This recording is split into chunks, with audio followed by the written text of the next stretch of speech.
Hello, everyone, and welcome to episode number 147 of the Peak of Serenity podcast. I am, as always, one of your hosts, emallson, and joining me, we have my co host, Anomoly. Hello.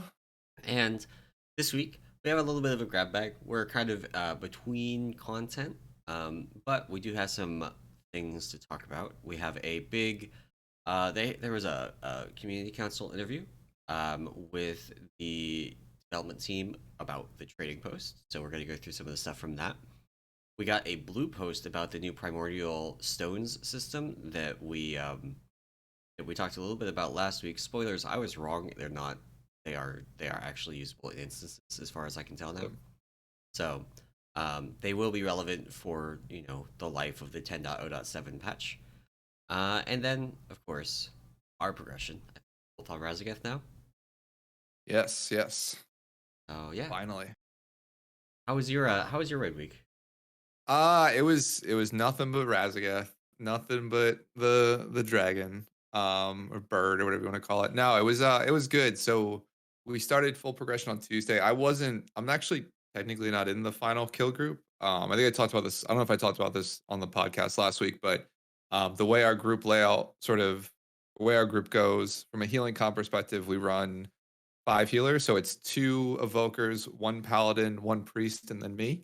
And then in the final comp, you sort of want the two evokers, of course, and then Yeah. at least the paladin is very good for AM. I'd say leave sort of a swap between me and the priest as the final slot for the fourth healer. The problem is we don't run shadow priests typically. So we only have Yeah. one shadow priest on roster. They're a little bit of a issue staying on the platform. And so the final comp is basically no shadow priest and then the holy priest. I don't know if he's playing holy or disc. I think it's holy. Would have been in. So I sat all of Tuesday, which was super chill.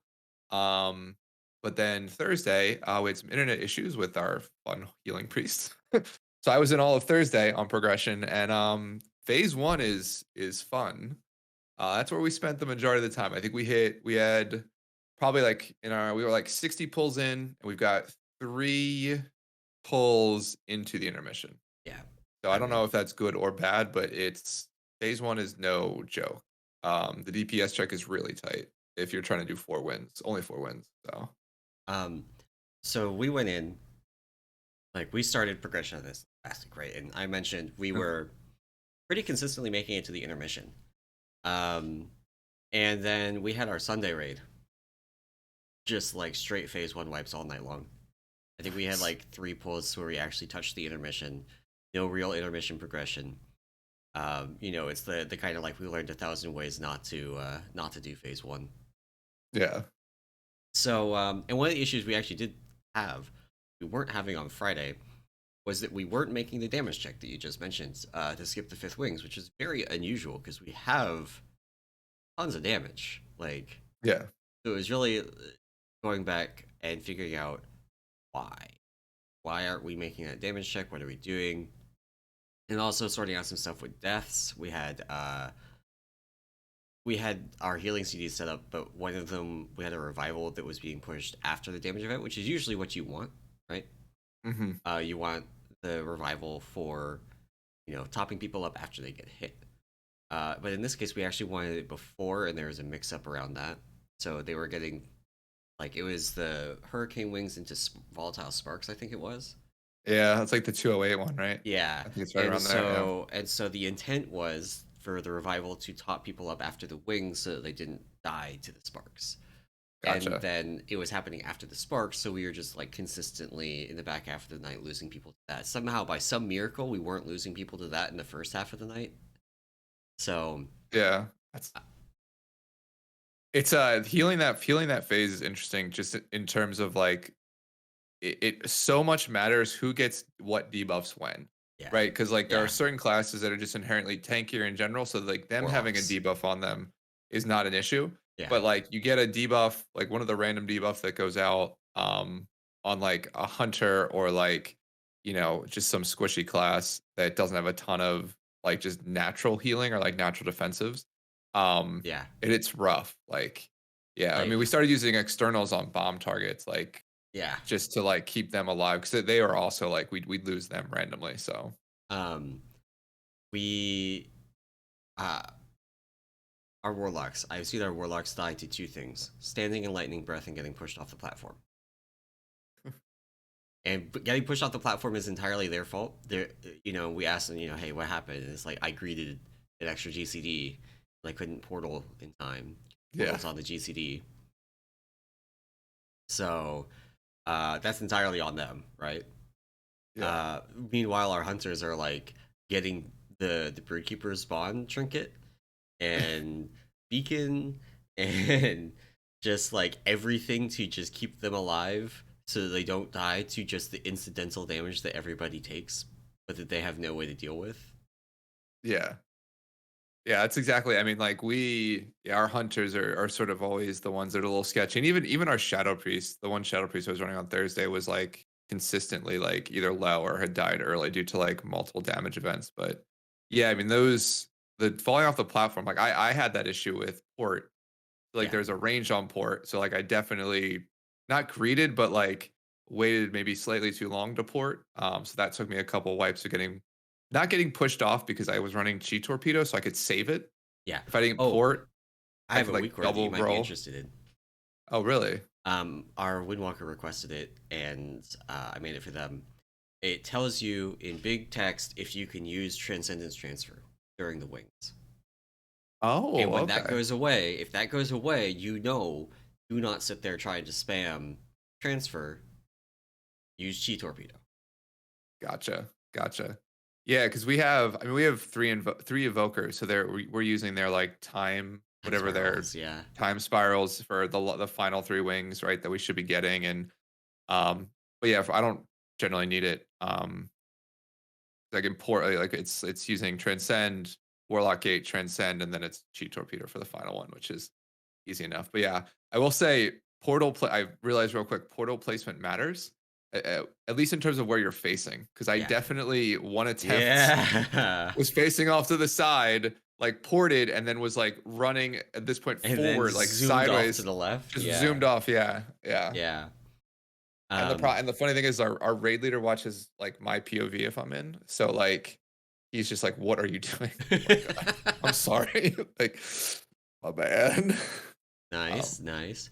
Yeah, we had a couple issues with that, specifically with things like Shadow Step and Feral Druid's Wild Charge, the wild charge, yeah, where yeah, they would Shadow Step and like if the boss was facing the other tank because of like threat issues, um, then they would appear on top of me on the far side of the boss and get pushed off the other way and just immediately die.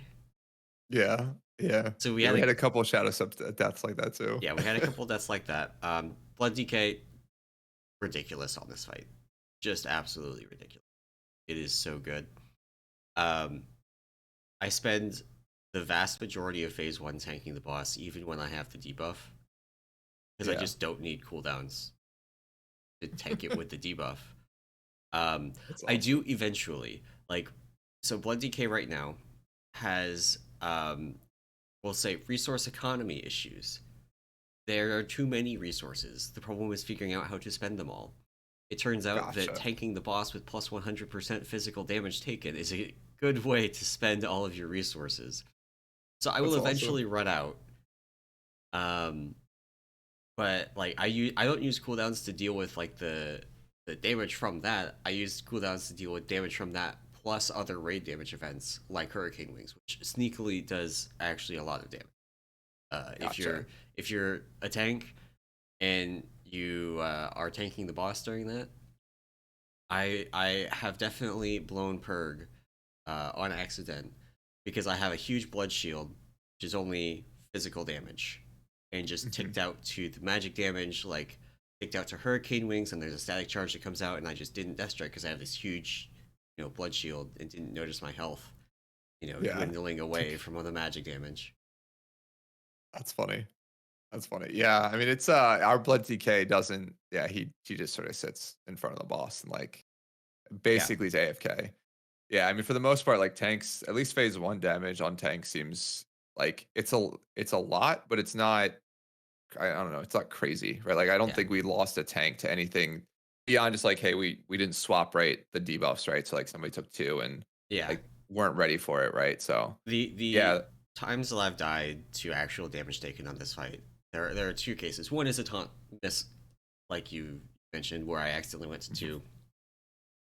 The other is my own hubris, where I was like, I don't need a cooldown for this, and then it turns out I did need a cooldown for this. And it turns out if you do Yeah, that twice in a fight, your purgatory is now up for the second one. yeah, So, learning to be a a little bit less close to the sun with my flight patterns. that's hilarious. Yeah, Um, but it is like okay, tanking Raszageth phase one is like the zen of playing Blood DK because you just sit there and you pool Riddick power and every with the debuff. Every time she auto attacks you, you have to have a huge blood shield up, and it puts you at like 20% HP. And then you hit Death Strike, and you're set up for the next auto attack. And so it's just like auto attack, Death back and Strike, forth. auto attack, Death Strike. It's just that over and over again. And then occasionally you have to throw in a second Death Strike in order to recover from static charge damage, volatile current damage, hurricane wings damage, that kind of thing. Yeah, yeah. That's awesome.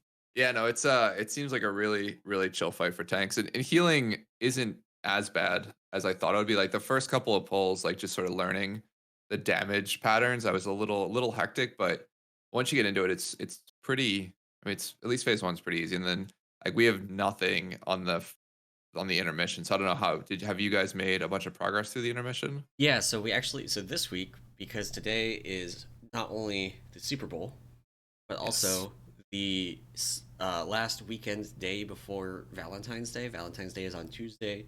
Um, Hmm. we have a bunch of people that wanted to do Super Bowl stuff, a bunch of people that wanted to do Valentine's Day stuff. So we're not raiding today. We actually rescheduled our Sunday raid for last Wednesday. Oh, okay, So cool. we have, for once, actually done our whole raid week before the podcast. Awesome. And so we had our like really bad Sunday raid where we were just like hard stuck phase one, came back Uh-huh. and kind of crushed it. Just like chain pulling intermission one, which is from everything I've been told, basically the hardest phase of the Yeah. at this point. Um, and we got through it, not Oh, by nice. much, Awesome. not by much, but we made it to phase two with almost everybody alive. Like we had like 17 people alive. We had the storm surge. We got over there late, so some people just like instantly died. But there's more work to be done in intermission one for us to clean up that last little bit, get over there on time, so we can set up for the storm surge. Hmm. But um, like we actually are. We made really really good progress through that phase. And if we continue like see if I can find it, the like part of our progression. Yeah, I'm gonna pull this up on stream. Flashbang warning. Yeah. Um, look at our Friday. Just like all of this is intermission. It's just a straight line of just nothing but That is intermission. all. That is awesome. Yeah.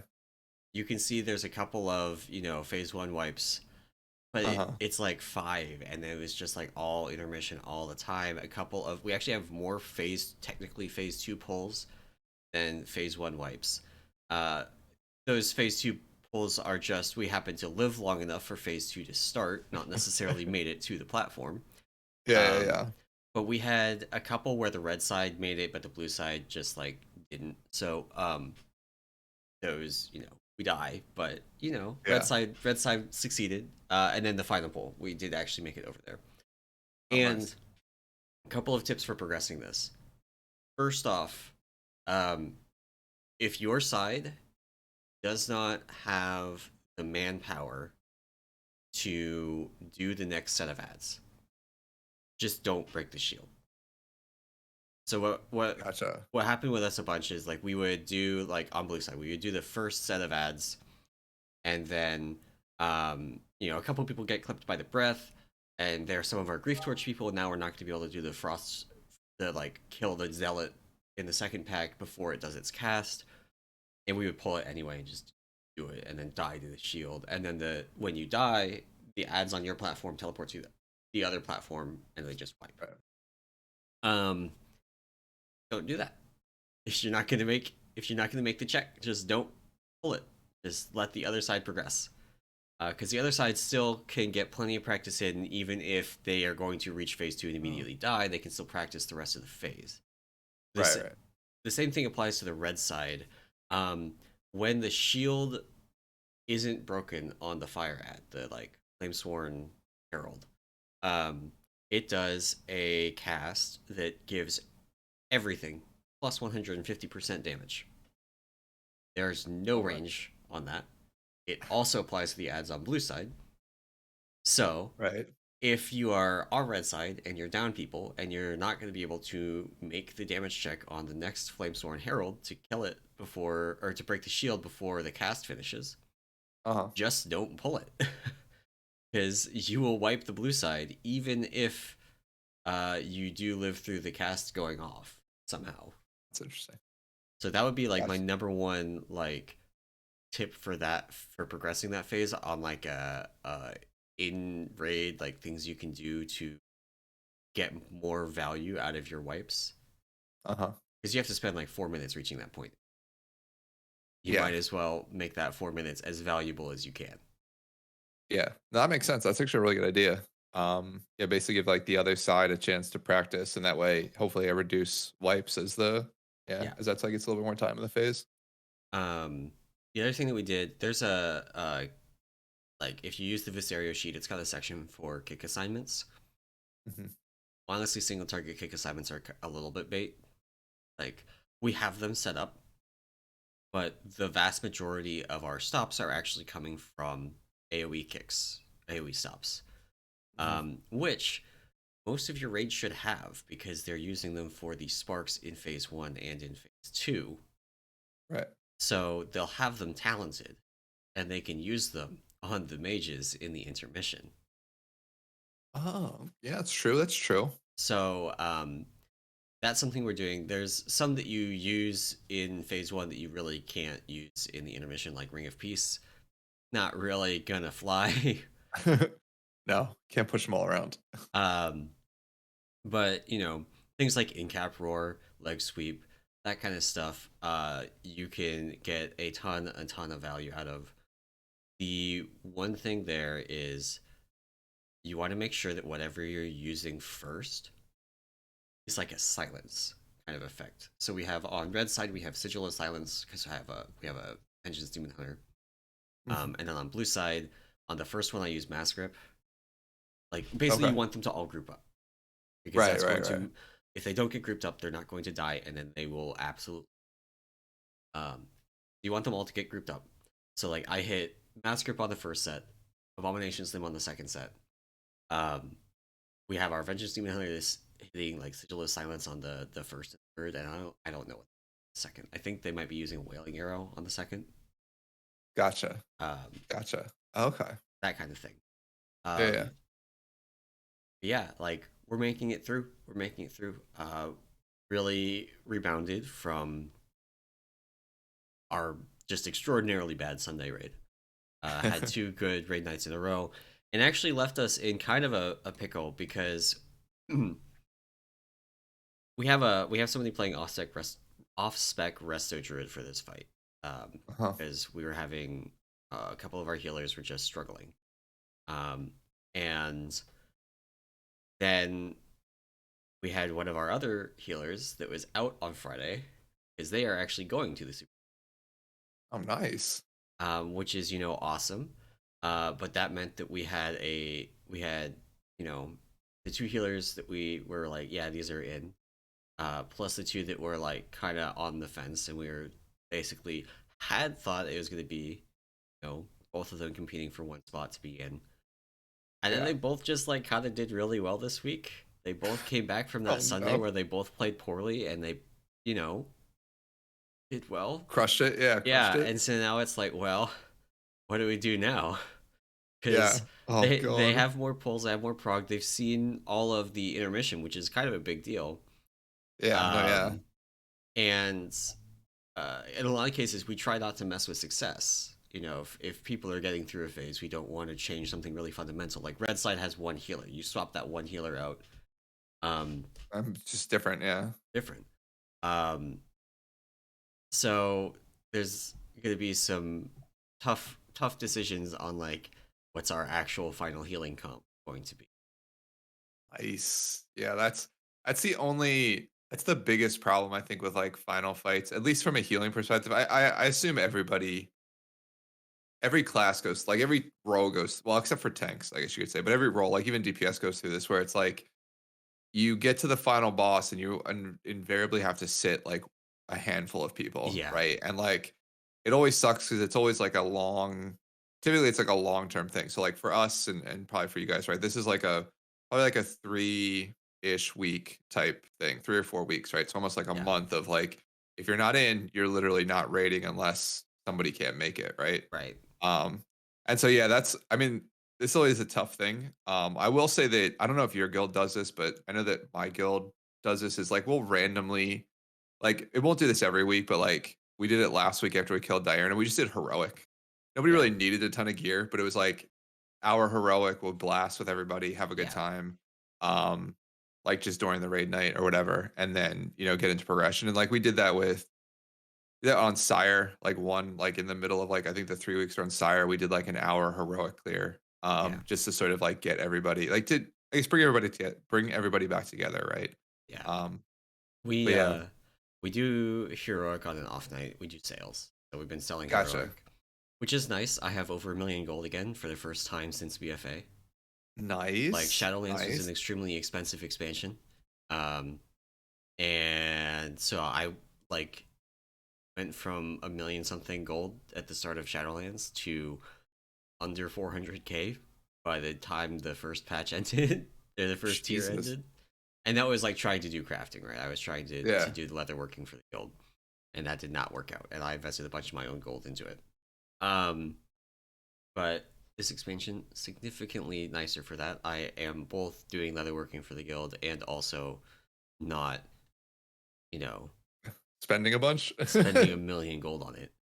Yeah, yeah. I will say Literally. that all the gold I make is on betting with my friends for real life activities, and so like I made my one, but shout out to my one buddy Ed. I think has given me over 2 million gold in the past year and a half on bets, and so like that's the only reason I have gold is that You're good at betting? I keep winning. Well, so yeah, we'll just say Ed's a little bit of a hothead, and so I kind of goad him into bad bets. Oh, okay. So it's not really that I'm good; it's that I play the emotional game I think well, Uh and huh. Uh come out huh. on top. Remind me never to So bet against you.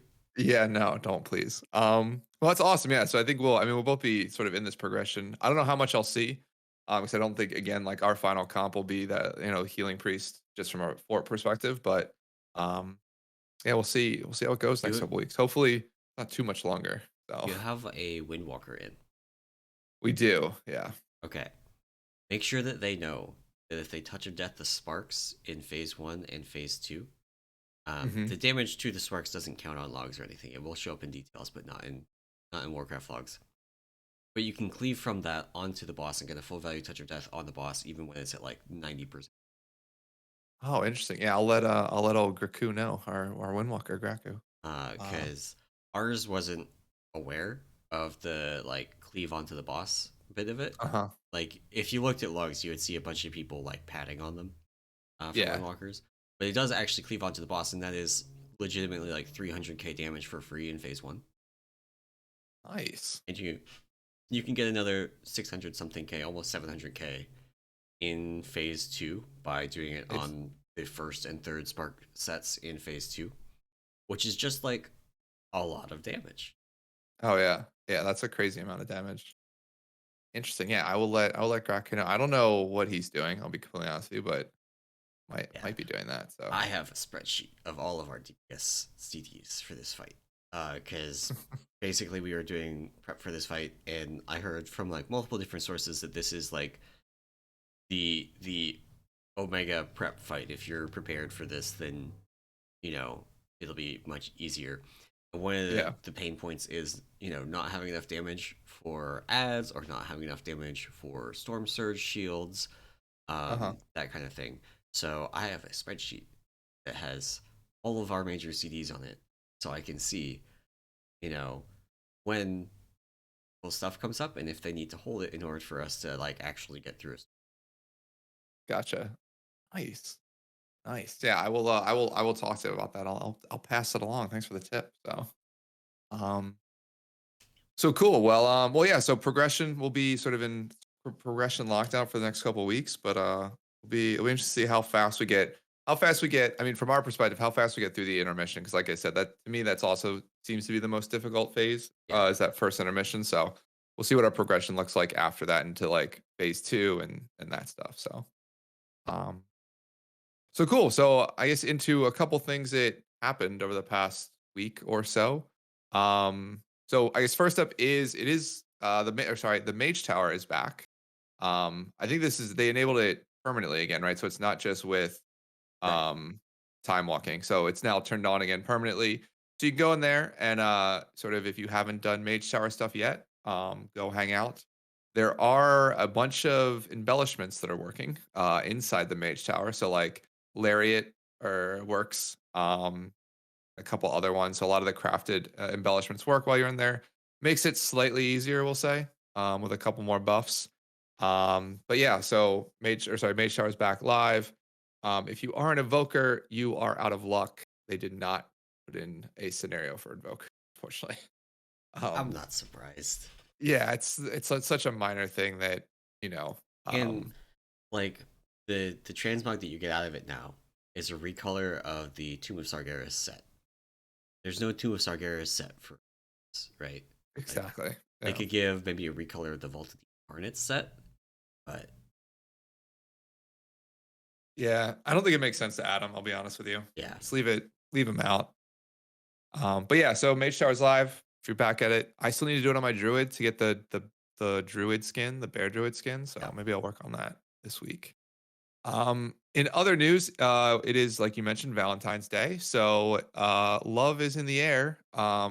Or the chemical, or was it Crown Chemical Company scenarios back live? Yep. If you guys aren't familiar with it, it's a sort of a little, it's literally like a 30-second encounter you can queue into. Drops a box, and that box the chance to contain the X45 Heartbreaker. It's a mount that people love, also known as the Big Love Rocket, I think is Yep. sort of what they have. And yeah, Blizzard buffed the drop rate, much to Finally. the chagrin. Well, I say yeah, I guess there's a caveat there, but so yeah, they buffed the drop rate on the first box you open each day. So you can do this daily. Um, right? Yeah. Am I missing this? So It's you can do it's it daily first per day per account. per account. Okay, Yeah. So got it. you don't basically they're saying we don't want you to feel as pressured into doing this on like we don't want the optimal thing to be doing this on an army of alts.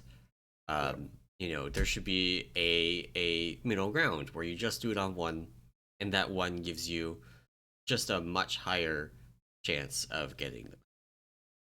Yeah, exactly. People instantly upset about this on Twitter. Of course, of And course. it's like I'm of the opinion that like it's fine, right? This is a Like good change. yeah, it's just good for the game in general. It's like people are like, well, I farmed like this for 4 years and on 30 alts and finally got it, and now this person gets it this next day, and it's unfair. It's like it's you would have farmed it anyway because you wanted it, like Yeah, regards to the drop rate, this like is you just had a like good time. So Blizzard should not let people that um have it. They should not let the fact that some people invested a ton of time into shitty systems prevent them from yeah, fixing the shitty systems. And like I yeah, wouldn't necessarily say that this is fixed per se, but much like the improved drop rates on the mop uh world boss and rare mounts, yeah, this is just better. yeah. Yeah, I mean, like it's the same thing when they changed the Winter Saber quests for Alliance, right? So Right. like, they I guess the current quest is you do like a like one or two dailies a day for like 30 days to like raise your pup, and then you get the mount, right? That's how it Yeah. works. The previous iteration was it was four repeatable quests you could do over and over and over again for like 75 rep each. Yeah. So at the end of the day, you were doing these like four quests, like 30 or not 30, that's a little shy, but like you're doing like a couple thousand times. Yeah. And so like I ground out that version of the mount, and it took me literally doing it 8 hours a day for like a month straight to get Yeah. the rep to like unlock it. And like, do Yeah. I feel bad that people can do like the quote unquote easier version of it. No, it's like I had a great time. Made one of my friends quit the game, which was awesome. Because he said he'd play longer than me. He literally got the mount and quit the next day. But no, it was a good time. We'd like hang out and talk, and it was fun. But Yeah. yeah, The it's better in general. the Winter Saber one is especially funny because the Horde version was always the way that the current Winter Saber one is. The Venom Yeah, Sword, yeah. which I think the like way it went was like the Winter Saber one came first, and then the Venom Sword got added, and the Venom Sword was just way easier to get. Yeah. And then they changed later, much later, the Winter Saber one, in line with the Venom Sword one. Yeah. Yeah, and the Winter Saber was cool because it was in if you missed out on the original epic mounts without armor on them, it was one of the only unarmored cats you could Yeah, get at that time. yeah. And so yeah, had that on my gnome warlock. It was fun. Original curses. So so yeah. So yeah, so they love rocket drop rate increase for your first time doing it per account per day. And yeah, it's a good change. Speaking of good changes, they are lowering the respawn rate of the community feast to every 1.5 hours now. Yep, So it's basically being reduced from every 3.5 hours to every 1.5 hours, um, which is which is cool. yep. I guess this is a good This is good.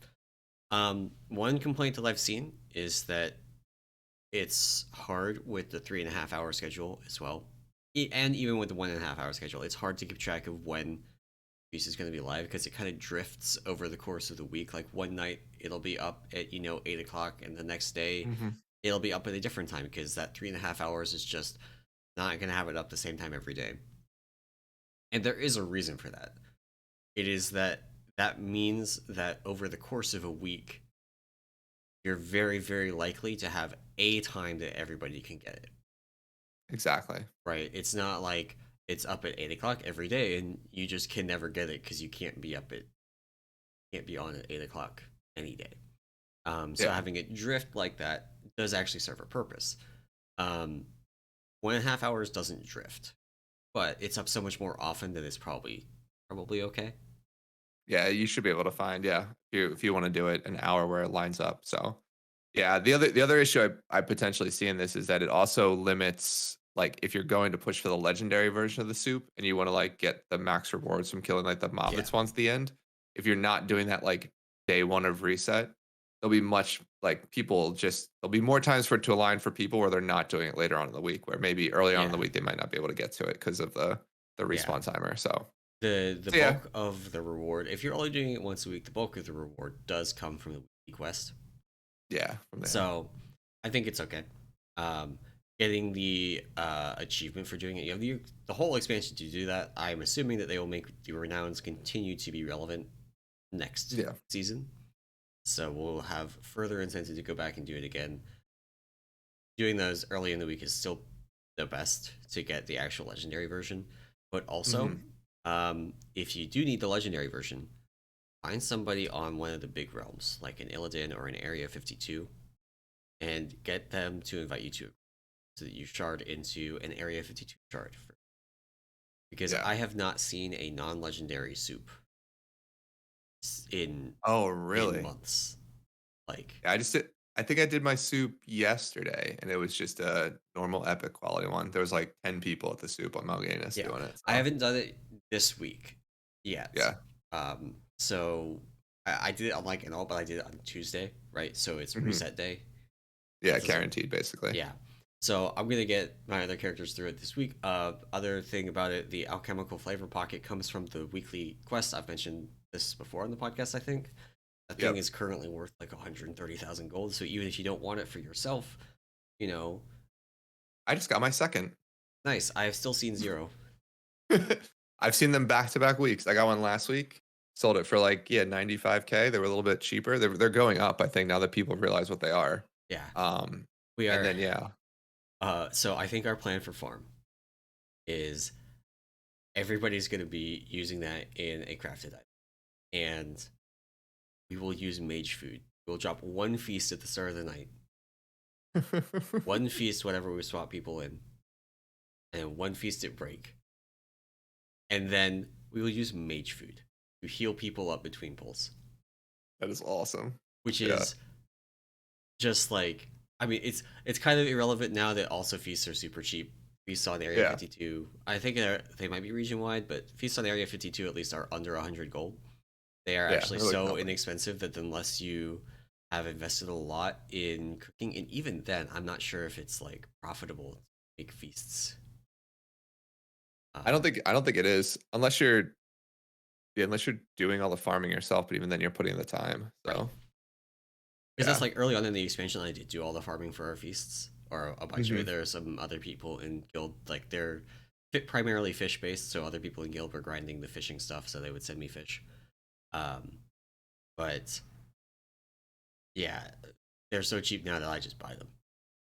Yeah. Like I spend less on feasts for a week for the raid, and we're dropping one every pull. We're Yeah. not to the mage food revolution yet. We're dropping one every pull. I spend less on feasts for a week than I spend on glacial fury files for myself. That's hilarious. That's hilarious. Yeah. Yeah.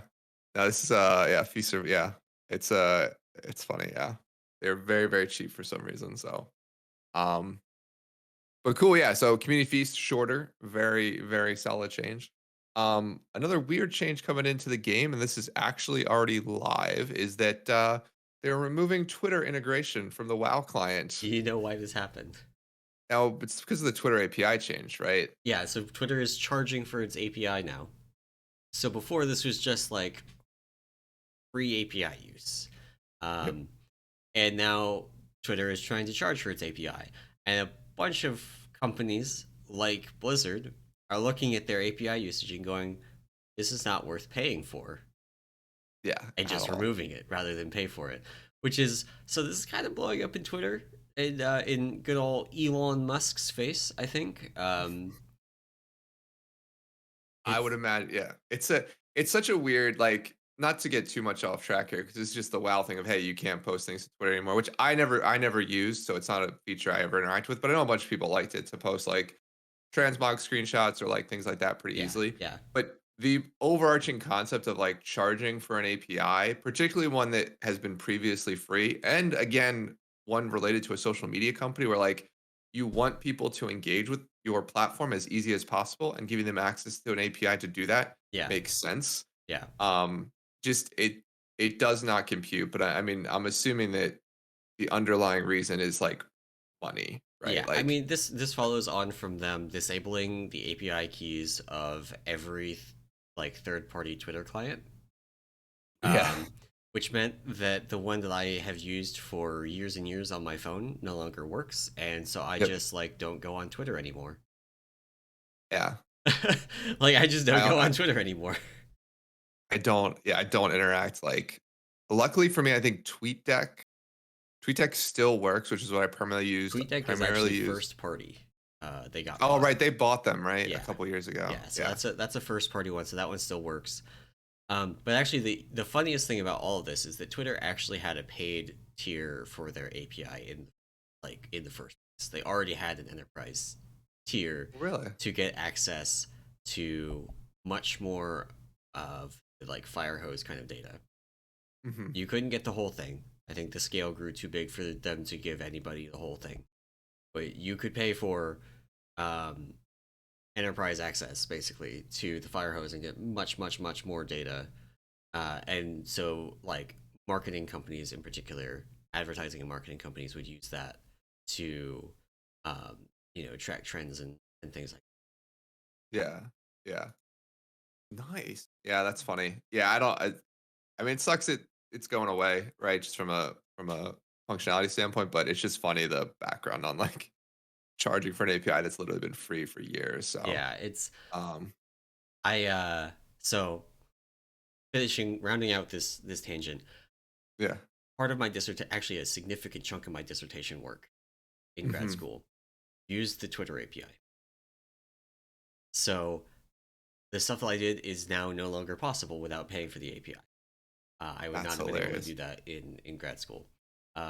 So rip Twitter, I guess. Yeah. Like just another nail in the coffin.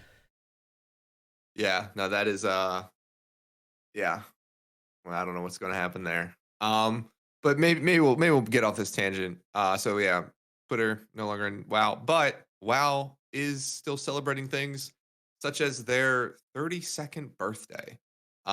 So basically, Blizzard was founded back in February of 1991, February 8th to be exact, 1991, and so they sort of celebrated their 32nd birthday this year. And so like it was originally under a different company name, so called Silicon and Synapse, and then changed its name to like Chaos Studios, and then finally was Blizzard about 3 years after that, in 1994, when they released Warcraft, Orcs and Humans. Um, and so yeah, so I mean, it's funny. I don't know if you watch any sort of the background on Blizzard, but I think most people know Blizzard for like, at least in today's world, there are three major or four major franchises, right? It's Right. like Diablo, Warcraft, Starcraft, and then like Overwatch, I guess is like the new Yeah. fourth one, right? But like Blizzard did a bunch of weird stuff in like the early 90s, right? Yep. With like the Lost Vikings was its own IP at one point. They did that racing game. They had like a bunch of other like smaller games before Warcraft. And yeah, it's crazy that they've been around for 32 years. Yeah. So that's a fairly long time for a development studio to like stick around. I will say though that like maybe they could try and build a new IP, maybe, possibly in I mean, they did. Overwatch was that's true. That's true. 7 years ago, 8 years ago. I mean, that's still a long Yeah, time, but yeah, that's true. Maybe an RTS game. Maybe that's what I really want. Is I just want an RTS game, a new one. yeah. I mean, StarCraft is there's no more StarCraft, right? They're just StarCraft 2 is just yeah, I think it's just balance and stuff and like maps. Um, it's gone the way of HOTS. We'll say Heroes of the Storm. which is unfortunate. my yeah, my buddies and I always joke that like Heroes of the Storm, like towards the end was literally like one intern was the only reason that game still ran. Yeah. And so like it feels like StarCraft 2 is heading down that track. But we get Diablo 4 this year, so hopefully that's good. And then maybe after Diablo 4, it's like a proper I really want a proper Warcraft RTS game. Yeah, I think you'll be waiting a while for that one. I know WoW makes too much money for him, man. Although maybe the I mean, Warcraft 3 Reforged like debacle means that they'll maybe actually try. yeah, yeah, WoW Classic might be like the fact that people want to go back there. Maybe they'll put in some effort for maybe a remake on something. So, but in any event, not not that exciting. So, or sorry, not that exciting, but sort of. I'm more excited for RTS, but it's their birthday, so that's exciting. Um, cool. And then maybe a couple of quick things here. There was a new PTR build 10.0.7. I will tell you at least for Mistweavers. Nothing too exciting. Except I don't know if we talked about this last week. There is a new talent that came out for Mistweavers, which is actually exciting. And Might have so touched on it, but yeah, so they added a new capstone talent. So basically, with 10.7, Mistweavers look to be receiving a new capstone talent, called name of it. Legacy of Um, Wisdom. Yes, Legacy of Wisdom. Sorry, I was trying to pick up the name real quick. And so, Legacy of Wisdom, it's a new capstone. It does not replace anything. It comes off of the choice node for between Lessons and Veil. And what it does is it basically it makes your Shalen's Gift does two things. It reduces the cast time of Shalen's Gift by half a second, which is really good. And then it also makes it hit two additional allies. So that takes it from So 3 to 5. 3 to 5. So basically becomes a very, very good heal in 5-man content like Mythic Plus. They did make a couple other changes to Shalen's Gift with this. They remove the mastery interaction with the cleave targets. So now Okay. our mastery will only hit the main target. But they did offset that by increasing its overall healing by 10%. Okay. Um, And your mastery's a so proc, right? So that just makes it more consistent. no, no, no. Mastery always hits. Oh, it So always it's hits. yeah, it's Okay. always on the main target. Yeah. Gotcha. And so it's just an additional single target heal, basically. So when it was Gotcha. cleaving on the side targets, it basically meant Shalen's Gift was doing, more healing. The 10% does not offset the loss of mastery on the cleave targets, Okay. but it sort of is an okay change, right? The mastery is sort of overkill, I'll say. Yeah. Okay. Um, but yeah, this is huge. Like, so Legacy of Wisdom is very, very nice because it reduces the RNG factor, which is what we've seen a bunch of complaints with. Like, if you play Mistweaver now in keys and you Shalen's Gift someone that's low and you want it to hit, like, there's like three other people that are injured in the party, two gravely injured and one is like at 90%, and And like the way you that roll into healing the 90% plus one except injured one, yeah, instead of the yeah, two that actually need it. Yeah. exactly, exactly. So I mean, it's better now. Like, so lessons is basically going to be a lock in terms of points. And to be completely honest with you, the funny thing is we had an extra point anyway. So in a standard Mythic Plus build, you have one extra point that sort of can go anywhere in that top row. Yeah. Most people dropped it in Secret Infusion, just 1 point in it for like an extra minor stat boost whenever you use Thunder Focus Tea. Right. But now you can move that into Legacy and it'll be just better. Nice. Um, yeah. There is So a yeah, so it's sorry. there is a Windwalker change I'm very excited about. Oh, what is that? I don't think I heard this. So if you've played Windwalker this expansion, you will be familiar with the Skyreach talent. The The Portal one. talent that was it was a Shadowlands legendary, became, a talent. It teleports you to the target when you push Tiger Palm, gives you a big like 50% crit buff for like 10 seconds. It's very good for bursting down high priority targets. You think of stuff like the medium spiders on Sinarth. Your Hmm. Windwalker sky reaches to the spider with all their cooldowns running and just absolutely crushes them with a huge crit bonus. Um, and then they sky reach to Sinarth and they fall off the platform. Yeah, So there's a love new that. talent being added as a choice on that node called Sky Touch. That is the crit bonus part of Skyreach without the teleport. So if you're fighting a boss like Sinarth where the teleport is really dangerous, you can opt to not have the teleport and instead only take the crit buff and not like we asked our Windwalker like, hey, what's the consequences of you dropping this talent? Because like killed you. Gotta stop. Yeah, you gotta stop dying. Yeah, And their answer was, I will no longer be crushing the medium spiders. And we were like, okay, we need you to crush the medium spider, so you keep playing that, and we'll you know we'll trust you to not die, basically. And yeah. to their credit, they did. But also, it kind of sucked to be in that situation where you have this extremely powerful talent that also has this enormous downside. Uh, yeah, yeah, yeah. So that no, I that is an awesome change. I'll say it's cool that they've added that as a choice, right? So you either get the portal movement, which is probably more of like a I'd say like maybe like a Mythic Plus thing or even like a PvP thing to like quickly move you in range, Even the Mythic right? Plus angle is like pretty dangerous because it can. I've definitely had Windwalkers like Skyreach to a mob that is in front of a frontal being done, Hmm. and they just instantly die. And it's Nice. hard to Yeah. tell in a pack exactly like you have two mobs, so they're more or less stacked exactly on top of each other. One is slightly in front of the other, and the one that's slightly behind is casting a frontal, and you hit Tiger Palm, and you teleport in between the two, and Yeah. you die. Yeah. Exactly. Yeah. No. So Yeah. It's I. Oh, sorry.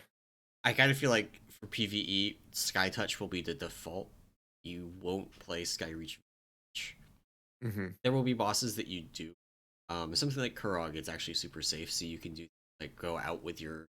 If you get the Fire Dance on Kurog, you can go out that and then Sky Reach back in, and that's like cool. Yeah. So maybe you play it on Kurog, but you know, don't play it on Sinarth. I don't think you play it Oh, on Raszageth. Actually, you might because you can probably do some spicy things with Skyreach, to yeah. get out of breaths and things like that. I don't know, but Yeah. way more situational. Like I don't think you play it in pretty much any Mythic Plus right now. Yeah. That's fair. That's fair. True. Yeah, but it's I mean, awesome. Like, just I'd say Quality of like life. quality of life. Yeah. Yeah, Yeah. yeah. Quality of life type change. So no, that's Um, cool. if you look at the patch or the data mines changes overall, they have a note on the Wowhead post about it, but there's a lot of changes that are actually changes from the hotfix that went live um that day With last week's resets. Yeah. on Tuesday. So there's a lot of stuff like the blood DK AoE damage buffs are going up in the data mine changes for 0.7. Hmm. That's just like the hotfixes. They're not getting second time. Yeah, I mean, the majority of the Mistweaver changes that were listed in that post are just the hotfix changes being Yeah. applied into the PTR. So yeah, we're not getting double buffed, um, but no, yeah. So lots of cool stuff coming in 10.7. Really liking the class changes. Like we spent all last episode gushing over. Um, One interesting thing, and I know this isn't monk specific, but there has been, as we're data mining everything, it looks to be a paladin is getting heroic leap talent Yes. or ability coming in. Yes. Um, It's literally, so it's amazing. It's literally a copy of. yeah, and it's actually so close of a copy that I think it actually contains the taunt reset part of Yeah. heroic leap. Yeah. So like this is probably just very early in development in terms of like potentially giving other classes this sort of movement tech. Um, Paladin sort of, I don't know if it makes sense. They're also in the Wowhead post, they talk about like there are similar spells but tied to different classes. So like Priest has a version of Wings of Liberty, which is the Yeah. Paladin heroic leap. Demon Hunter has one too. So it might just be super early that they're still messing around with it. But yeah, giving Paladin's leap, that'd be interesting. Um, from a movement tech perspective. But it's cool that Blizzard's thinking of adding even new abilities, right? Or like, brand new things, not in like a dot one or dot two patch. Yeah. Um, so yeah. Um, so cool. I guess that was all for last week. I was gonna touch a couple quick hot fixes, but to be honest with you, they're all for preservation evokers, and we don't talk about that idiot class here. Just kidding. It's fine. But there's nothing too big there. So Speaking of hotfixes, so we have a question from chat. oh yeah. That I thought is I have a comment basically. So Okay. Tazatal in chat asked about thoughts on some classes seemingly not getting many bug fixes despite being well documented compared to others, or some things being absurdly broken compared to its intended behavior, and they call out void tendrils that shadow priests have. Um, Mhm. Basically having binding shot behavior last expansion that got removed, where the root wouldn't break no matter what. Mhm. Um, there's actually been a lot of bug fixes, and not all of them get into patch notes. So, like Brewmaster has had a lot of bugs. A lot of them have been fixed. Not all of them have showed up in patch notes when they got fixed. We kind of just figure it out from the fact that it happens. Right. Um, so that's something to keep in mind as well. You won't see every bug fix get documented in patch notes. I know Druids were similar. They had a million bugs with their updates went live in 10.5. Most of them got fixed pretty quickly and were in patch notes, and then a few of them got fixed and then were not in patch notes. Um, and specifically, Void Tendril. That ability is broken in more ways than one, because Void Tendrils will also cause the mobs to turn and murder people, even if the Um, tank is still kind of sort of in range. Be very careful with Interesting. that talent in Mythic Plus. Very, very careful. We were Zephyr said was like linking a log in the tank Discord. Why did this, shaman get absolutely shit stomped by the trash mobs, and try to figure out why, and void tendrils, basically. Yeah. Yeah. Yeah, I mean, I think like for me, at least in terms of bug fixes, like it's always from my perspective, like I always like to give Blizzard the benefit of the doubt that like it's just the bug could just be difficult to uncover or to like untangle, right? Right. Like I know that there's a ton of like I mean, Windwalker used to be this class. I don't know how much this was before, but like all through Shadowlands, there were things that were bugged about Windwalker, right? That they just never seemingly fix. Like similarly, like with Fallen Order for Mistweaver, or Yeah. I guess Fallen Order for any of the classes, right? Fallen Like the Order, whole haste period. issue. Yeah. Yeah. So I mean, and I think in that case, it's just like the ability, like it's almost like they put in the ability and they were like, yeah, we can fix this later, and then later showed up and it wasn't fixed, but they still had the ability in the games. So like, well, we can't take it out because there's nothing to replace it with. So it's like we'll live with it, right? And I think Yeah. Blizzard will never outwardly say that, but I think in many cases when you see sometimes long-standing bugs that are well understood or well known, Right. um, that the reason is just they don't have a way to fix it, right? Like Yeah. they just don't like they might understand what's triggering it, but they might not know how to put in a fix, or the fix might require a ton of time and tech they just don't have, right? Yeah. Um, Yeah. so leave it in that way. Yeah, I mean that's generally my answer whenever people are like, "Oh, we have all these bugs and nothing seems to be done." Well, it's like you're one class, you're one spec, and they probably fixed a bunch of stuff elsewhere. And it's not like they have just a dedicated team doing development on like one class and one spec. It's yeah, it's sort of all over the place though. Um, Yeah, but I yeah, mean, so Tazuto went on, kind of responding to what he said, like the yeah, priest had major bugs that have been around since beta that were just like certain talent combinations don't work, and priest is not unique in that. If you yeah, go and you track down the like theory people for any spec, and you ask them for a bug list, you'll get a list. There will be many things on it. Some will have more than others. Like Brewmaster actually has a relatively short list now, but for a while it had a quite extensive list of just didn't work.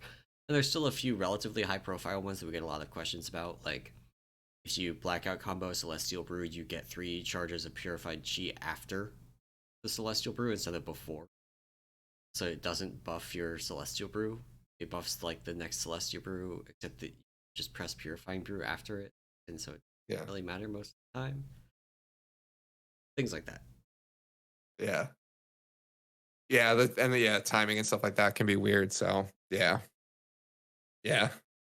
Yeah, I mean that's sort of the idea. Is it you just gotta highlight them and then like eventually things will get fixed. I mean, like, or they just don't and the ability gets changed for the expansion, right? Like Yeah, that's the other thing is like Fallen Order was it the way it was for Mistweaver from its original launch all the way to the end of the expansion in Shadowlands. So yeah. um I wonder if but cool. I wonder if anybody. I wonder if what happened to the guy that had 2 talent trees active at Retribution Paladin. Yeah, I don't know actually. I I wonder think what they just happened with probably that. reset his character. I mean they would have had Probably. to have. Yeah, Yeah. So that was funny. oh man. All right. Well, I think maybe we talk about one of the two main things we want to talk about today. One of the two main topics, which is there was a community council interview with a bunch of developers going over the trading post, right? And so we talked about the trading post last week, but did want to highlight a couple of things that I thought were interesting about number one, the reason the trading post exists and some of the Blizzard's thoughts behind it, right? And then also like what to potentially expect with the trading post going forward. Because I think it's to me, it's one of the cooler new systems they put into the game in a very long time. And I think they're being very careful with it, at least based on like this interview. So, um, a couple of like, I guess some of the initial highlights is like the idea of the trading post was really to solve like, I think a couple of things, right? I guess two problems they had. The first one was like they wanted to add just fun things for people to do that weren't like the traditional like grind dungeons, grind raids, grind PvP, right? So Right. they wanted something that was like for the open world players. They've mentioned, but it's good to sort of to see them reiterate. The second thing, which I hadn't thought about, was that they basically wanted to find an avenue to reuse a bunch of the art that the artists are generating for WoW. Right. And the biggest thing there is like, I guess I guess I should think about it this way, and I just didn't. Was it like the artists or just the art team in general isn't just creating exactly what the team needs or what the other teams need to like flesh out the world, right? They're like being creative. They're like, yeah, it would be cool to have like this thing in WoW. So let me model it on like when I don't have a deadline or when I have some time. And then they apparently have enough of a backlog that they like had items or models or dude ads or whatever they are that they had no real reason. They had nothing from a narrative or like expansion perspective to use. So the trading post gives them a way to get them in the game, right? It gives them sort of this fun side thing that like if some artist is like, I really want to make a cool dress, it's like, Yeah. great, we can now put it in the trading post and we don't have to get it in a quest or get it sold somewhere. It's just like give me a Yeah. trading post reward. One So of the issues they run into too is like things like the dress or the flower corsage and things like that don't necessarily make sense as like from a dungeon or a raid. Some of the like yeah. non-combat transmog kind of things, or like the pirate transmog that's in the trading post this month, doesn't make sense as a drop from Vault of the Incarnates. Right. Exactly. Exactly. Yeah. And, and maybe they don't have a like pirate themed dungeon or something to put it in the near future, but it's in the trading post, and that lets them like actually have a way for people to get it. There's a long history for people that paid attention to transmog stuff of like different recolors just being in the game files and never used. Hmm. There are recolors of old tier sets that just are unobtainable. There's no source for them. Some of the old things, like they there was actually stuff for the sets from ICC 25 where some of the items were just not obtainable until they were Yeah, added to like raid trash in Tolbarad, I think it was. gotcha. Yeah. Yeah, so I mean, it gives them that's a really good point. It just gives them a good avenue to like get them in the game without context, right? Like there's Yeah, no context that is needed. It's just it becomes an item they can buy, right? Um, the other thing too, they talked a little bit about just from like the type of items they're putting on there is like essentially they want to there will always be a like range of items, right? So they don't want everything to be amazing. Like the flail this month in the trading post is probably one of the cooler weapon transmogs because there's I think you were mentioning there's really only one there's major example of a flail, there's and it's like the two: paladin. Okay, protection paladin, protection warrior, challenge or mage tower weapon skins from Legion. If you gotcha. don't have those, they are actually like if you didn't get them in Legion, they're now unobtainable. Hmm. So this is the only one that if you didn't play Legion or you didn't play those classes in Legion, this is the only flail you can get. It's the only one usable by non-paladin, non-warrior classes. So Hmm. Yeah, yeah. So they basically said like just from like an item perspective, like they'll they'll have like things like that are very very cool, but then they'll have the more mundane stuff that's like a corsage that's like a different color flower this month or something more minor like that. So they'll definitely have a range of items is what they want to build off of, which is cool. I will say they actually put a lot of thought I think into like the way they present the rewards. Um, they talked a little bit about this in terms of like the quote unquote free thing you get or like the thing you get for filling up the bar. They basically want that to be an item that everyone would normally want to get anyway. So like yeah, typically it's going to be a mount. It might not always be a mount, but this month it was a mount. Might be a really cool weapons transmog or like a whole ensemble outfit, right? But they basically want that to be like if we're going to put it on the trading post and we think everyone's going to buy it, we just make it we the make it the monthly free reward. like yeah, Yeah. when you fill the bar, you get the thing, which Yeah. is that's really good. Like Yeah. one of the things, so throughout this interview, they're kind of adamant that they want people to actually be able to like make a choice about the items that they're getting. They Hmm. don't want it to be a situation where just everybody buys the same thing. And that's kind of Yeah. like with the mount that's the monthly reward for this month. They're like, we think that the majority of players are just going to buy the mount. And so Right. if we make it so that you just have enough currency to buy the mount, they're only going to buy the mount. They're not going to interact with any of the other stuff. They're not going to get the transmog, the weapon flail, anything like that. They're just going to get the mount. So they just made it the monthly reward, and then you get to take your currency. And like maybe the other stuff is not as cool or as impressive as the mount, Mhm. but you have the mount and this other stuff, and you get to like actually think about what you want. Yeah. Yeah, exactly. Exactly. Yeah, and that was yeah, like you talk about making that choice. They talked a little bit about the fact that like they don't want they're going to monitor it and they don't want people to be like hoarding currency either. Right, So they talked a little bit about like okay, when do we release like next month's rewards? Like when do we right. tell the players like what's on next month's trading post? Um and they haven't really decided when just yet. Primarily because like whatever they pick, that just becomes day zero of like, do people hoard or not hoard? So people might Yeah, wait till that point to buy anything. Um, and so like they're sort of monitoring just like I will say like the economy aspect of this right. is like how willing are people to, how willing are players to spend points now versus are they just hoarding everything for like the one perfect item they want? Yeah. And does that matter? Right. I guess it's the other aspect of it is like um I'd say it probably matters if like they see like a large percentage of players hoarding and then all of a sudden dumping it into one thing. Yeah. Um, that's where I think it's problematic. But like if it's a handful of people, like they don't see anything this month, we'll just wait. Is probably fine, like Yeah. from a system perspective. So I can say I'm curious what you've done with your attendees this month. I know for me, I bought a couple things. I bought the pirate transmog. I bought the weapon, the flail transmog, and then I'm kind of like, I mean, I have a bunch left, right? Like I could buy other mhm, things, but I'm kind of leaning towards just like freezing one other thing and then yep, saving the rest because there's nothing else that I'm like really that into. There's like the cloak with the Scarf Transmog is kind of cool, Yeah. but it's bright pink.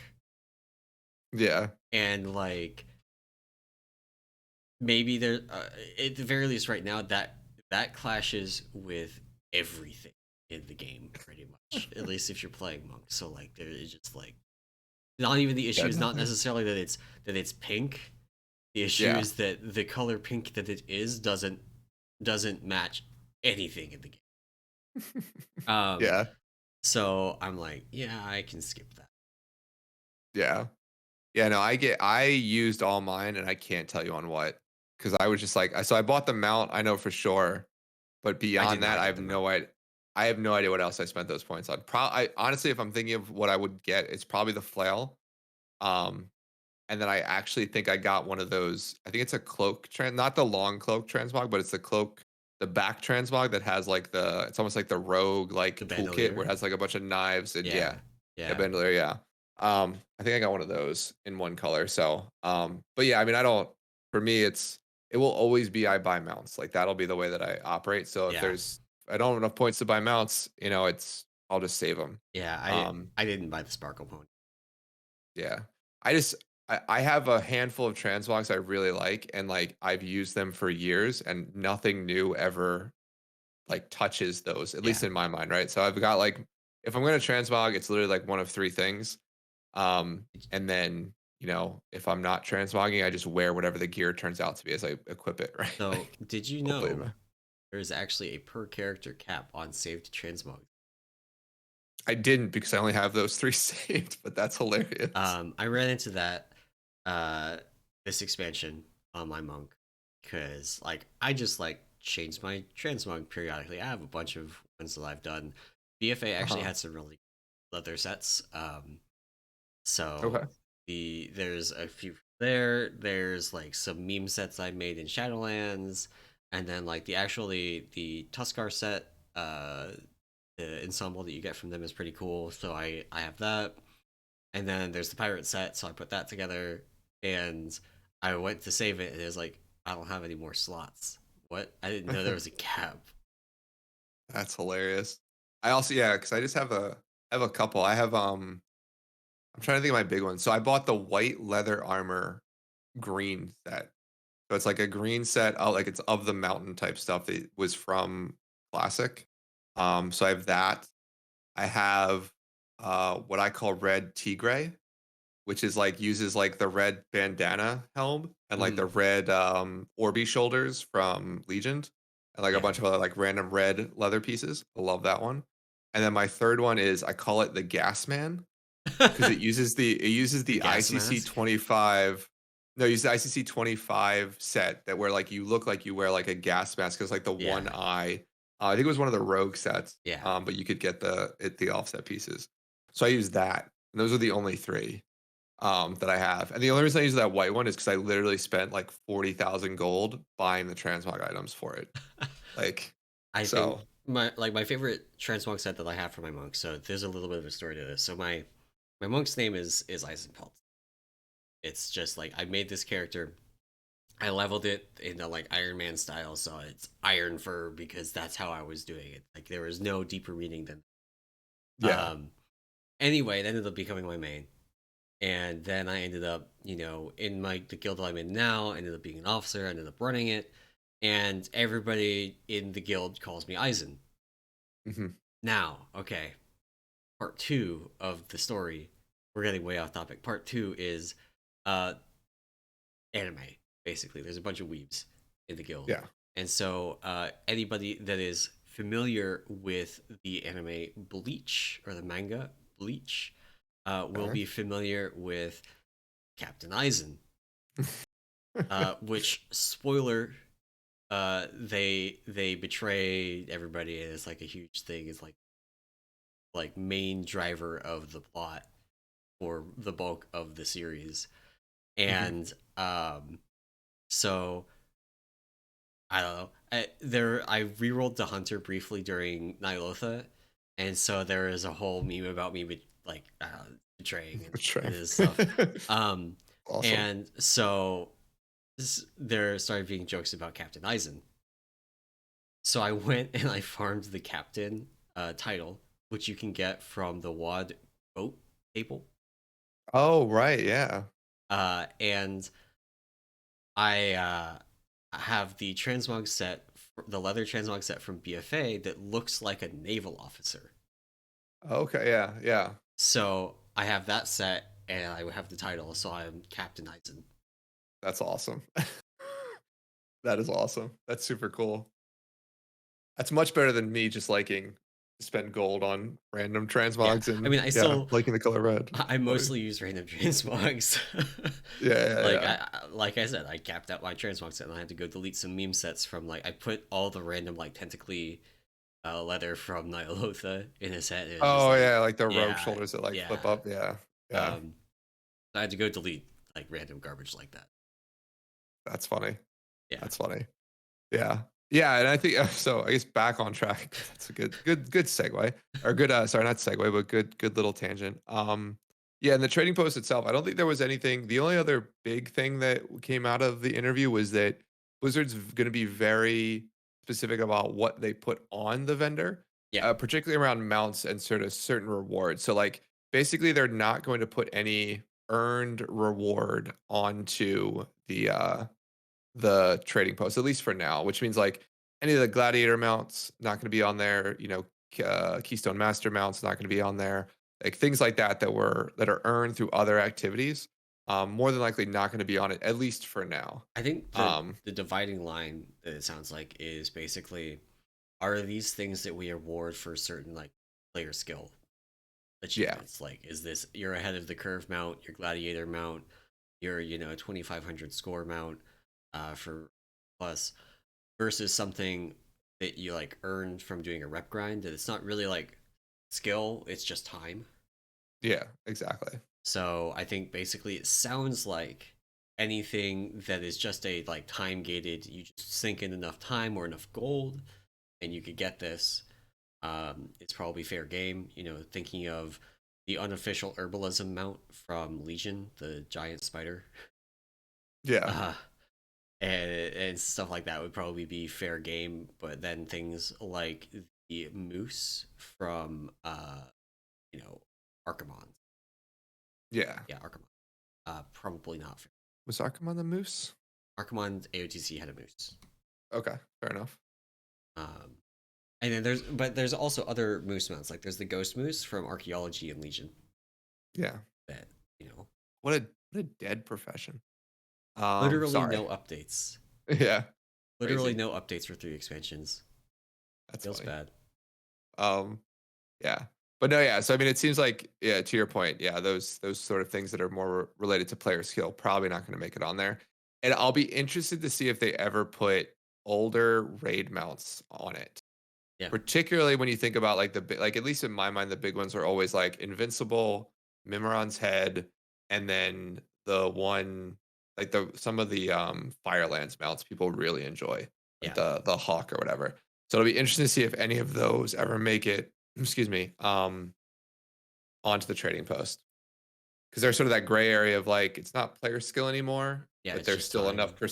it's time, but there's enough prestige around them that like Yeah. you know, people might get really upset if like Invincible's like 900 tickets or something. I So kind of think that they won't, because that's just yeah, like it's in that gray area, and I think they'll, at least for the time being, stay away from that gray area, and it'll be more yeah. things like, you think about the Argent tournament mounts; those things take forever to grow. Oh yeah, be nice if they Um, could go up there. and you have to continue doing the grind after because you need like the special tokens. It's not just buying them with gold. As you reach the rep level, you have to like get all the C for it. It's like, Hmm. if they added, either recolors or just straight up like of them. Like I wouldn't care. I did the Argent tournament rep grind in Cataclysm, in order to get the Dragonhawk mount, and then Yeah, I'm never going back to Ice Crown. Cannot make me. it's like me in Winter Grasp. After the Winter Saber mount, I don't go to that zone ever. I can't. It's too much PTSD. So but cool, yeah. I mean, trading posts in general. I said, I think we talked like, a couple weeks ago, like last week when it launched. I love it. So, I think it's a really cool new system, and I'm interested to see what they do with it over the next couple months and expansions. Stays around. Um, So cool. So then the final topic for today is Blizzard did put out a post, not a very long one, but a couple paragraphs around the Primordial Stones. And so this is a new thing that's coming out in 10.0.7. Essentially, you get a ring called the Onyx Amulet ring that has, I believe it's 3 sockets. And in those sockets, you can only put these Primordial Stones. You can't put regular gems in them. And Primordial Stones can only go in these 3 sockets in your gear, and essentially the primordial stones offer like weird and different perks, right? You can think of it as almost like the older pocket-sized computational device, and Blizzard actually calls this out, which was the Mechagon trinket, where you can sort of, build essentially an item that has a bunch of perks or procs and things like that based on how you sort of want to play. Um, and so, yeah, so that's sort of the gist of it. I think you and I had talked a little about like, oh, are these shards of domination 2.0? They are not. Is this something that's only available like in the new zone, right? So not new zone, but the unlock zone, right? Or just for in open world content? The answer to that is no. This looks to be available. These primordial stones look to be active everywhere. Yeah, Um, and yeah, so it's a system that you go through sort of, I think it's like a solo experience actually to unlock. yeah, And then once you get it, you have to basically purchase or research new stones is sort of the way that it looked. Um yeah. so So you have the ability, like you can get duplicate stones, so it functions more like actual gems, where like you put a stone in a socket, it destroys mhm, whatever is there currently. So you can get duplicates, but then you can also like crush the duplicates. They say, or you can crush any of them into fragments mhm. that you can do unspecified things to either upgrade or like purchase other stones. Um, that is, I think, still to be determined. I have not been on the PTR to play around with it yet. Um, but so the thing that concerns me, so this is a 424 ring. That is one of the highest eye level rings you can get from this tier. Mhm. Um, and they call out specifically pocket sized computation device, or as it is more commonly known in the cyclotronic blast, Yeah. which was just the trinket that everybody used in Eternal Palace until like there were a few specs that didn't use it, like a bunch of casters didn't use it. They used the Ajara trinket instead. But a Mhm. bunch of people, that was just like a trinket that you used. And for tanks, that was the best in slot trinket, not only for Eternal Palace, the tier that it came out, it was also the best in slot trinket for Nyalotha. Oh, And I used that trinket into Shadowlands. I had that trinket equipped through Stone Legion General's progression that's because it was hilarious. so much better than most of the trinkets that were out in Shadowlands until I got a Denathria's trinket that I replaced Yeah. Cyclo with. Um, and so that's kind of my concern right now is that basically like maybe DPS specs replace this trinket pretty quickly because it doesn't have secondary stats on it and those are pretty valuable. And Mhm. maybe that's ultimately like where the line gets drawn. But uh, I would not at all be surprised for the like best ring setup for a tank in 10.1 to be Mythic Aeronog ring and Primordial Stones ring. And that's just like just use those. Yeah. Yeah, I mean, I guess it's not a terrible idea, right? Because like I think this is the other thing that they talk about. So it is a very high level ring, but Blizzard also mentions that like they're trying to build this that like you will replace it in season 2. So this Right. is sort of something that is for the end of season 1. It's a power boost. I'd say it should Yeah. be a power boost to people who get it.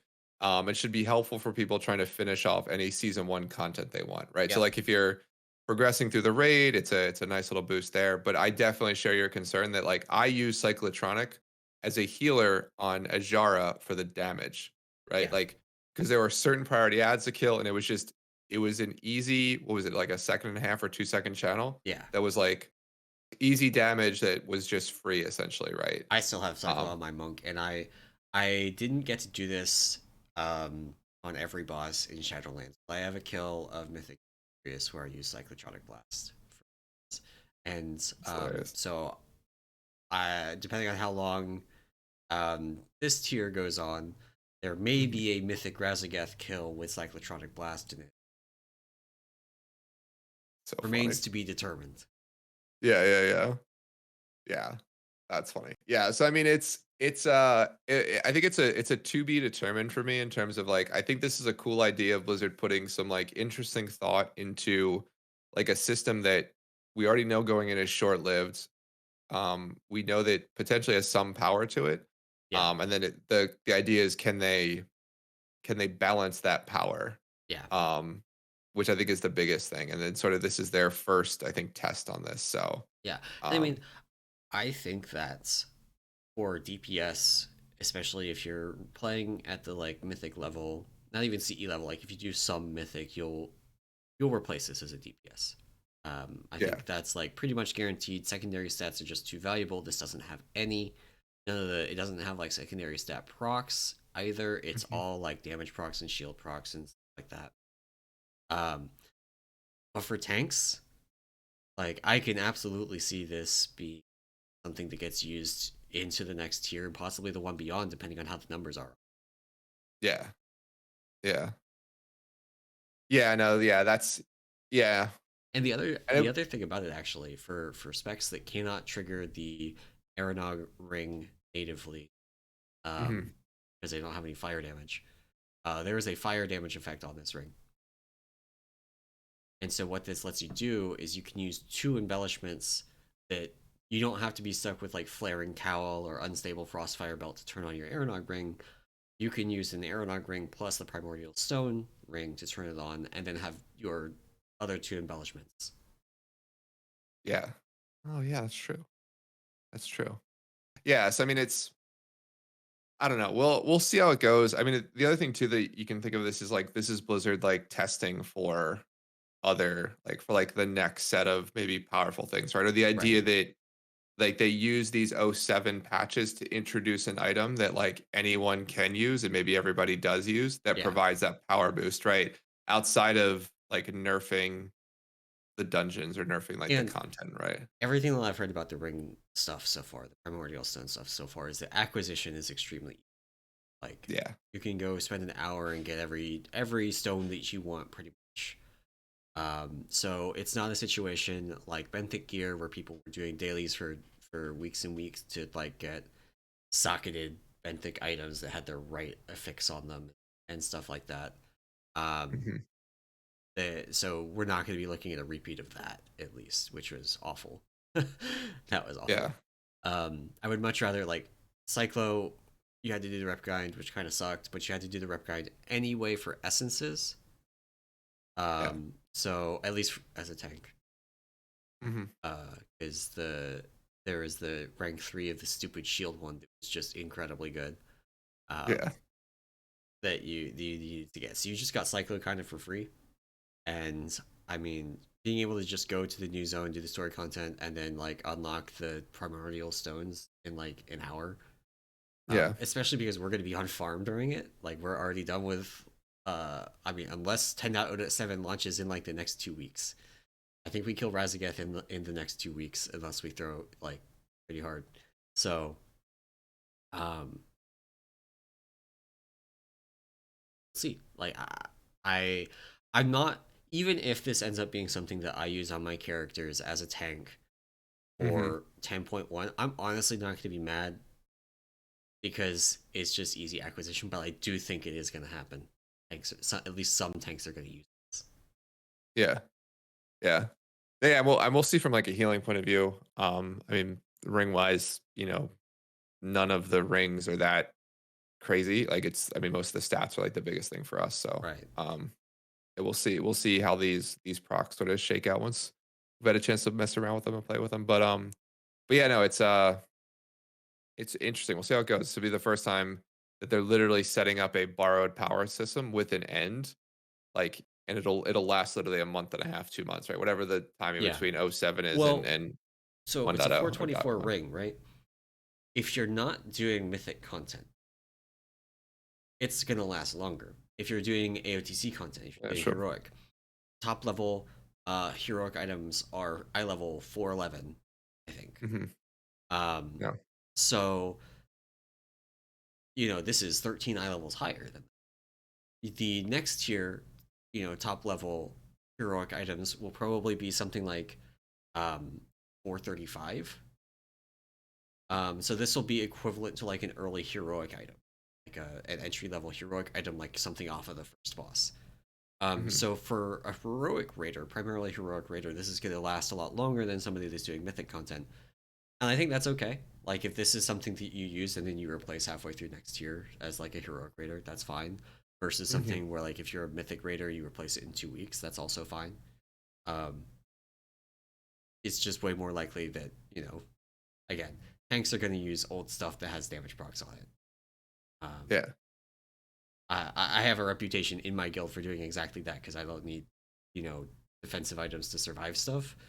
Yeah. Um, so like in BFA, I was like 4 eye levels below everybody else in the raid on average because I was wearing like a World Quest green or rare World Quest blue that had Twilight Devastation on it and Cyclotronic That's hilarious. Blast and other random damage proc items that I had from like Eternal Palace and stuff like that. Like I used the pole arm from the first boss for a long time because it had the damage proc on it before I finally replaced it with like a max eye level weapon. Yeah, Nice, it nice, was. nice. That's It's hilarious. just the same old like the value of flat damage effects is much higher for tanks than it is for yes, and healers are exist on this whole other like axis where they have to care about healing. So yeah, like Yeah. maybe this is your best damage item, but it like hurts your healing, so you don't use it, kind of thing. Yeah. Yeah. Exactly. Exactly. So no, it'll be it'll be cool to it'd be cool to see this. Like I said, I think there's a lot of options, and I mean, hopefully, I mean, just judging based on how the first half of like, not even the first half, but the first two patches have gone, right? The launch and then .0.5, like I think Blizzard will pay close attention to outliers, right? Like I think that we're Yeah, not going to get a situation where like there'll be a there'll be another cyclotronic, right, that we're using, 3 expansions later, right? Like yeah, I'm almost positive in this system if there's an outlier stone like that or one of the gems, yeah. It'll get that nerfed. it'll Yeah, get nerfed heavily, yeah. yeah. It'll bring it back online because I think like just based on this that they want this to be replaced in season two, like they'll if it's not replaced in early season two, I would expect heavy-handed changes to these items, like to basically force their replacement. The one reason I would actually be okay with them not doing that is if it's a niche thing, like tanks using it. Like Uh-huh. I keep bringing up that I think tanks are going to use it. I am okay with it if it mean as long as it's not like a rep grind or something that I have to go back and do like Aegis from the 9 in Sanctum of Domination was very frustrating because you wanted to get a mythic one but you couldn't find a mythic pug to go Yeah. and get it because there's no point in going and doing old mythic content. So you just like if you didn't get it when you were there, you just couldn't get it. Right, right, right. Same thing with like Cyclotronic. If you didn't do the Mechagon rep grinds when it was current, there was no point in you doing it now because they had catch up acquisition of the essences. Um, and so you just had this like annoying long rep grind to do for this item that was your best item, and that sucked. If it's just like you walk into the zone and you can get it on an alt in an hour, like I that's fine. I don't care much about it. Like if I'm using this in 2 tiers, it will be funny, and I won't be too upset about it. Fair.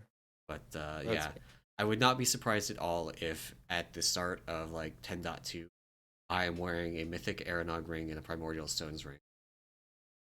fair. Fair enough. Fair enough. Um, cool. All right. Well, I think we are at time. Yep. Um, We have another question so in chat from Tazatol that we are not going to get to. yeah. We are at 301. I have stuff today, family stuff, so I'm on a timer. And now is usually Yeah. on a timer. So Always on the timer. we are gonna go ahead and wrap things up. Thank you all for watching and or listening. And if you enjoyed this podcast and you want to support it and the other work that we do over at the Peak of Serenity, you can do that over at our Patreon at patreon.com/Peak of Serenity. And of course, come and join the Discord. It is a great place to hang out and ask questions. Come bother people with Lounge. There's the logs channels, the questions channels, all kinds of places for you to get information and feedback. And of course, All over the place. I lost my train of thought. That's it for this week. Thank you for listening, and we'll Shouldn't have see said you anything. all next week. Bye.